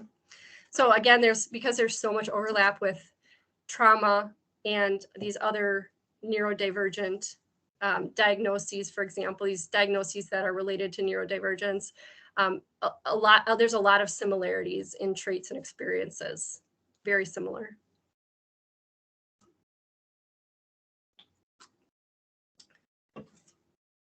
Any other questions? Yes, thank you for answering those questions. Okay. All right, so it's 3 o'clock. And I had a couple of things that I wanted to cover before we wrap up. So I'm going to talk kind of fast through these next slides, but please continue to type your questions in the chat. All right. So how do we take all this information now and use it in our work? So, we are, most of us here, may work with people who identify as neurodivergent, or at least who would, potentially fit into that category based on, a DSM diagnosis. And as I was getting at earlier, we are constantly seeing and hearing things that would qualify as ableism. And for those of you who don't know, ableism is essentially a form of discrimination against disabled people. It kind of operates off of this assumption that non-disabled is the right or the normal way to be. And therefore differences are really defined in comparison to this non-disabled standard. So again, neurotypical is like the core of the human population, and then diverging beyond that, you have neurodivergent. So we're still using this comparison of this quote normal to describe the differences. And when we act in ableist ways, when we make assumptions about people's abilities or disabilities, it can harm all of us, whether or not we identify with any kind of a diagnosis. So it can look like making jokes about disabilities, making light of someone's real lived experience in a way that is disrespectful, making assumptions about what someone can do based on how they look, for example, or based on a diagnosis that they might have been given, or even just using language that generally has the purpose of placing a value judgment of some kind on another human being's neurology or on their lived experience. We use these words all the time, right? Like, I'm looking at this list and I know I use these words frequently in my vocabulary, but stupid, dumb, the R word, crazy, psycho, bipolar, crippled, lame, spaz. These are actually words that have a history of being used in a derogatory way to talk about certain disabilities, to talk about somebody who has a personality disorder or who is, missing a limb, or who has, some kind of a psychiatric disability. There's a couple of memes for you. A lot of us tend to think that if we are not catching on to something right away, that the problem is us, when really we all have different ways of learning. So when someone's explained something to you 7 times and you still don't get it and you hope they forgive how stupid you are, but you're not stupid. Or this idea that depression is a choice. I don't know if any of you have seen this meme before, but you just tell someone don't be sad and their problems will go away, and it's not that simple. And a lot of times we make this assumption that because we can do something, that you can do something. So that's another way that ableism sneaks into our life and our vocabulary. Yes, thank you, Brooke. And internalized ableism has a lot of similarities with masking. Internalized ableism is what happens when a person is disabled themselves and they actually discriminate against themselves or fellow disabled people because they've been taught to believe about themselves that disability is something to be ashamed of, or something to be hidden, or a burden, or the fact that they're not deserving of support. So when we talk about differences as pathologies, oftentimes we put this value judgment on, again, people's neurology, people's experience, to the point where people don't want to identify with the diagnosis. Like, I identify as autistic, but had I been diagnosed as a child when autism was looked at very differently, I may have grown up being ashamed of that word. And that is a reality for a lot of my autistic friends who still prefer to use labels like high functioning or Asperger's because they want to differentiate themselves from autistic people with high needs, because in their mind, they associate that with something bad or negative, of having something wrong with them. So I just share that because internalized ableism affects all of us, whether or not we identify as having a disability. And it's really something that if you want to be neurodiversity affirming, you need to look at, and it can be very difficult and painful, especially when you start to recognize how often you call yourself stupid in your head or call yourself crazy for having a thought that might be a little unusual. So the best way, truly the best way that you can affirm the differences across human beings without making people feel bad about them is to be inclusive. So this is about being inclusive of all intersecting identities, not just neurodiversity, but every difference that we have, everything that might be marginalized, from the color of our skin to our gender, to our family orientation even. So checking your assumptions about yourself and others' abilities, again, it's a practice. It's not something that we can just change overnight. It's something that we need to work on little by little. But as we work on this, one of the ways that we can start to make some small changes is starting to pay more attention to the way other people identify themselves, the labels that they use for themselves, and honoring that by using those labels. Thank you, Bill. Thou shalt not should on yourself. I love that line. I've heard that in other ways, and yes. So if you're listening to this presentation, you're coming along so far, and you're kind of like, oh, yikes, I have said and done things that might have made someone feel like there was something wrong with them.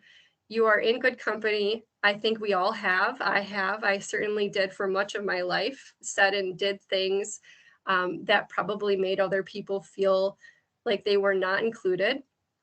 So it is something that that is a lifelong journey of, something that we work on forever, right? Everything's always changing. Language is changing. What we know is changing. But being inclusive is really about recognizing that we're all different, listening and validating different experiences, and acknowledging the needs of the people around us, even when they are very different from our own.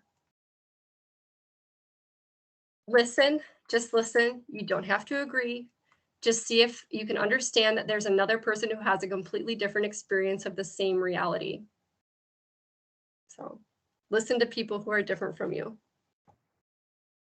And I'm going to cover a couple more things before I open it up for questions in chat.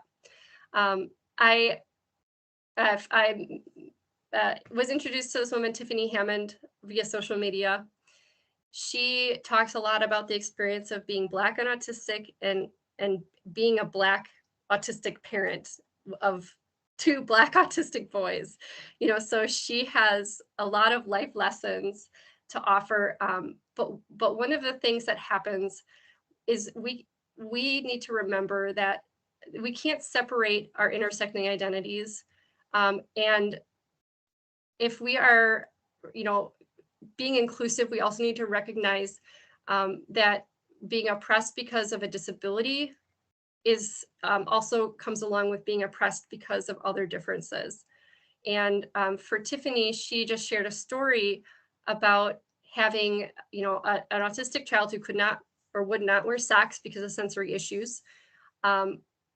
So a teacher got concerned because the child showed up to school one day without socks, and Child Protective Services came out, interviewed the child's older brother, about why, whatever they do about, what was going on in the home. And it was simply because it was an autistic child who didn't want to wear socks because they were uncomfortable.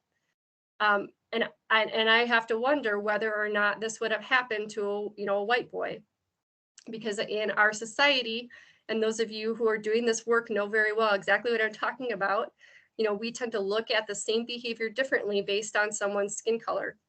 So when we're being inclusive, we can't forget about how those differences also affect people's experiences.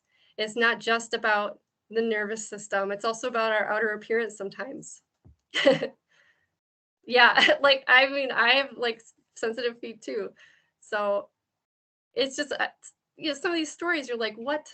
I cannot believe that would happen, but it does happen. So I'm gonna actually, just out of sake of time, give us an opportunity to quick practice together with using inclusive language. So I shared a few words that have a history of being associated in a negative way with neurological differences, with psychiatric disabilities. So I just want to give us a chance to think about some different words that we can use instead of some of the ones we most commonly use. So let's think about this word, insane. Like, we use it to describe experiences. We might use it to describe other people's behavior. What would be a better alternative to using the word insane? That was insane. What would you say instead that might not, create a value judgment for someone's brain? Unbelievable, unexpected, surprising. Well, okay, crazy. I'm going to challenge you there, because crazy can also be used to describe, someone with a psychiatric disability. Different, adventurous, intense, ridiculous, goofy, interesting. Yes. So it's really, this is a challenge for me. And if you're really looking to use inclusive language, don't try to do it all at once, because you'll just get frustrated. Maybe pick one word that you notice yourself using, something like the word crazy, because we use it all the time. But when we think about it, a lot of people who have psychiatric disabilities get called crazy as an insult, or they might have internalized that word for themselves and believe themselves to be crazy in the sense that their experience isn't valid. So pick one word and just work with that and start there so you don't overwhelm yourself. Yes. So, all right, I'm going to skip stupid because I want to get through this last couple slides and give people time for questions. Just a couple of other things I want to offer you, some alternative language that you can use when we are talking about functioning labels. In the neurodiversity movement, we're trying to move away from using functioning labels like high functioning, low functioning, and instead move towards describing an individual's exact strengths and support needs, or even traits, depending on the context. And when we're talking about disorders, if we're talking about something like autism, which now is being questioned as whether or not it's a disorder, and this isn't just me, people in the medical community are also on board with the neurodiversity movement. What about using the word disability instead? Disability is not a dirty word. Disabled is not a dirty word. It is okay to use that word when it's true. But again, honor the way other people identify. So disability can be situational. So some people might use labels in some situations and not in others, and that's normal. So again, if somebody has a certain way that they want to identify using person first language, I am a person with autism, or identity first language, I'm an autistic person, honor that, but just know that within the neurodiversity movement, you know, the identity first autistic person is preferred. And because there's often a lot of people that have some like hesitation about taking on labels, I just want to point out that taking on a label is not a good or a bad thing, it's neutral.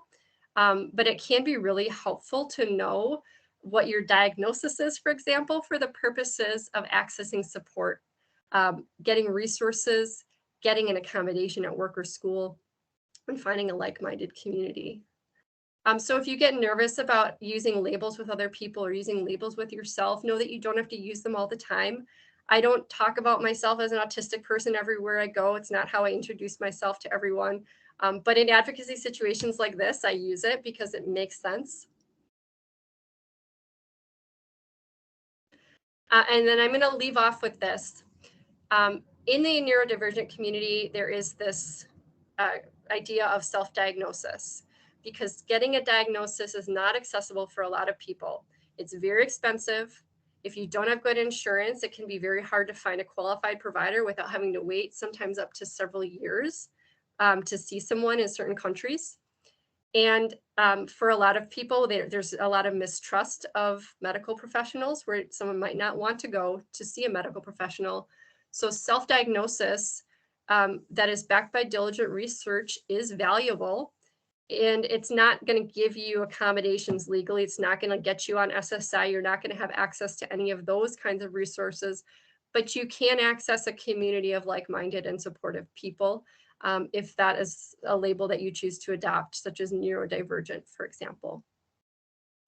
All right, so thank you for bearing with me while I covered that last bit of information. I really appreciate all of you being here and learning with me. And if you want to learn more, I will offer this presentation for Amy to share with everyone, so you can use some of the links to explore. You can also contact me. I have a website, yogaforneurodiversity.com. You can use my resource page there to also jump off and find some cool rabbit holes to jump down. And I have an Instagram account that I post to occasionally if you're a social media user. And then a real quick plug, because I have to, I love the place that I work, Ascent Wellness Program. Many of you probably have worked with us. We are a inclusive, accessible wellness agency providing yoga, fitness, and nutrition services. And we are in the CCS and RAP networks. So, so think about us if you're looking for a place for clients to get some support. And I will end there. Well, and I just want to thank you so much, Becky. It was such a wonderful presentation. And, you know, this is just a good example of when a change agent has an idea and, you know, comes to me and says, I have this idea for a presentation. So if you have an idea and you'd like to present on something like this, please let me know. I'm open and willing to listen to all ideas, because today's presentation was fabulous. It was absolutely marvelous. And I love to see new and interesting different presentations for our change agents. The second thing I just want to remind you of, the certificate of attendance is going to go in the comments section. And it's a link. You go into it, you answer some questions, and then you'll click and it will go into another link. And that is your certificate of attendance. So I'm going to plop that in now, and then I'm going to let Becky take over from here if there are questions, and get all the accolades she deserves. Thank you for all the love. I'm like reading these comments as they're coming through and seeing all these names that people that I miss so much. So I'm so glad that you're all here. Yeah, I love you all in a work appropriate manner.